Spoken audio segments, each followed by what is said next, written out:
There's a quiet moment that happens in the supermarket. You're standing in the aisle, holding two things. One costs a little more, one is perfectly fine, and for a few seconds, something in you just decides. You put one back, you keep the other, and you move on without thinking about it. But that decision said something about you. It always does.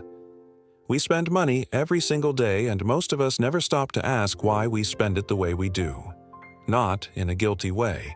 Not in a budgeting spreadsheet way. Just genuinely. Why do I reach for that? Why does buying this feel like relief? Why does saving feel like punishment sometimes, and other times feel like the only thing keeping me sane? Because spending isn't really about money. Not at its core. It's about emotion. It's about identity. It's about the version of yourself you're quietly trying to become, or the version of yourself you're exhausted from pretending to be.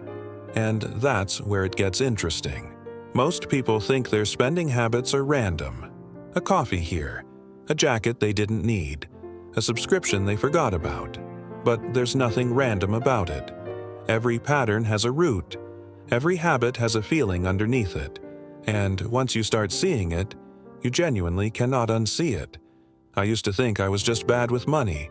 That was the story I told myself for years, that some people were just naturally good at it, and I wasn't one of them. But the more I paid attention, the more I realized it wasn't about being bad with money. It was about what money had quietly become for me. It had become a coping mechanism, a reward system, a way of measuring whether a day had been worth it. Sound familiar? There's a particular kind of exhaustion that modern life produces. Not the physical kind, though that's real too. It's more like a low-grade emotional fatigue that accumulates over weeks and months. The kind where you're functioning perfectly fine on the outside, but internally you're running on fumes. And spending, for a lot of us, becomes the pressure valve. You have a hard week, you buy something, not because you needed it, because buying it felt like doing something for yourself in a week where everything else felt like it was being done for someone else. The job, the commute, the obligations, the endless group chats, the performance of being okay, and that one purchase. It felt like yours. That's not weakness. That's a very human response to a very real kind of pressure. But it's worth understanding, because that pattern, repeated quietly over years, shapes your entire financial life without you ever consciously deciding it would. Here's something that doesn't get talked about enough. The things we spend money on reveal not just our preferences, but our wounds. The person who grew up without enough often develops one of two relationships with money as an adult. Either they hold it so tightly that spending anything feels dangerous, even when they can comfortably afford it. Or they spend freely because having money feels unfamiliar and temporary, so they move it along before it disappears on its own. Neither is irrational. Both make complete sense when you trace them back. And then there's the opposite. The person who grew up comfortable, who never had to think about money as a child, who sometimes discovers in their 30s that they actually have no real relationship with it at all. No anxiety around it, sure, but also no fluency with it. No intuition for when enough is enough, because enough was never a concept they had to develop.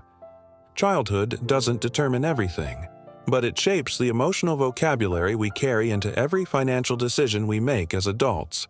And most of us are making decisions from that vocabulary without even knowing it.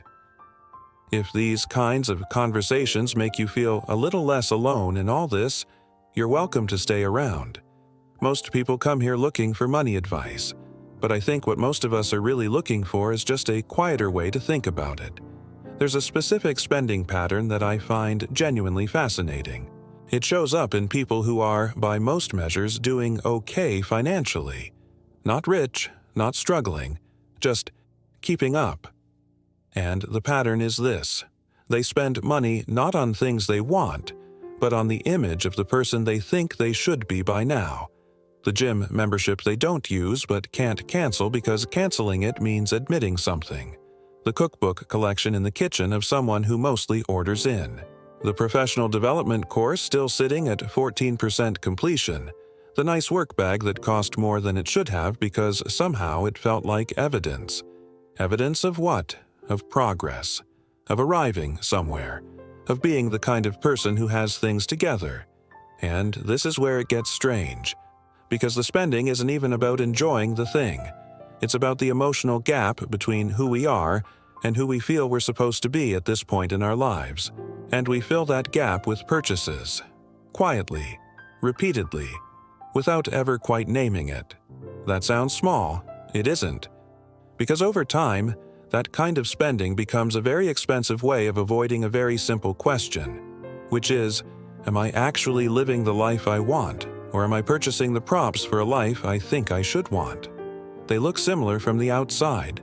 They feel completely different from the inside. There's also something worth observing about what people spend money on when no one is watching.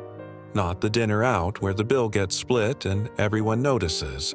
Not the holiday that goes on the stories, the private spending, the things bought quietly, without announcement. That's usually where the real story is. Some people, when they're alone with their money, spend it on comfort. Old familiar things. The same brands, the same habits, the same routines. There's a particular kind of person who finds genuine security in consistency, and their spending reflects that. Not boring, stable. Emotionally stable, actually. Others spend privately on what they can't justify publicly, the indulgence that doesn't fit the version of themselves they present, the thing that feels a little embarrassing to want. And there's something quietly revealing in that gap, too, between the self we curate and the self that actually shows up when no one's watching. We curate so much now. The way we present our lives, our choices, our consumption. And underneath all that curation is a person who just wants things they want, without having to explain or justify or perform a reason for wanting them. Money makes that visible if you're willing to look. There's a phrase I keep coming back to. Lifestyle inflation. It's a financial term, technically. It describes the way spending tends to rise with income, so that the sense of financial freedom never really arrives despite earning more than before. But I think it's also a psychological term, honestly, because the inflation isn't just in the spending, it's in the expectations. The baseline, the threshold for what counts as normal. When you earn more, normal quietly recalibrates. The coffee you used to think of as a treat becomes the coffee you have every morning. The suburb you used to think of as aspirational becomes just where you live. The things that used to feel like rewards start feeling like necessities. And so you need more to feel the same sense of enough. Not because you're greedy, because you're human, because human beings adapt. That's actually one of our greatest strengths in most areas of life. In this one area, it works quietly against us, and most people never notice it happening. Not immediately anyway. By the time they do, the lifestyle has locked in. The rent is what the rent is. The commitments are real. The social environment has shifted to match the income level, which means scaling back would feel not just financially painful, but socially uncomfortable too. Like going backwards. Like failing, even when it isn't.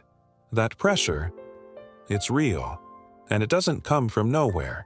It comes from the way we've built our understanding of success around a permanently forward trajectory. More. Always more. And the moment something plateaus or contracts, even temporarily, it gets read as decline. But here's the thing that took me a while to actually sit with. More is not the same as better. That sounds obvious. It is obvious. And yet, the most financially peaceful people I've encountered aren't necessarily the ones who earn the most. They're the ones who've stopped letting their spending outrun their actual life. They figured out, sometimes through a lot of discomfort, what the spending is actually for, what genuinely adds to their days and what was just filling a gap, and they've quietly let the gap filling go. That's not minimalism as an aesthetic. That's not a budget spreadsheet. That's just clarity about what matters to you specifically, not in theory, in practice, in the actual texture of your actual days. And it turns out that kind of clarity is harder to come by than any financial strategy. because the strategy is the easy part. Understanding why you do what you do with money, that takes something different. It takes a willingness to be honest about what you're actually feeling when you spend. Not judgmental, just honest. Was that purchase from a place of genuine desire or from fatigue? From celebration or from numbing? From freedom or from the performance of freedom? Those are different things. They feel similar in the moment. Over time, they produce completely different lives. There's something almost tender about watching people navigate this, because nobody gets taught any of it.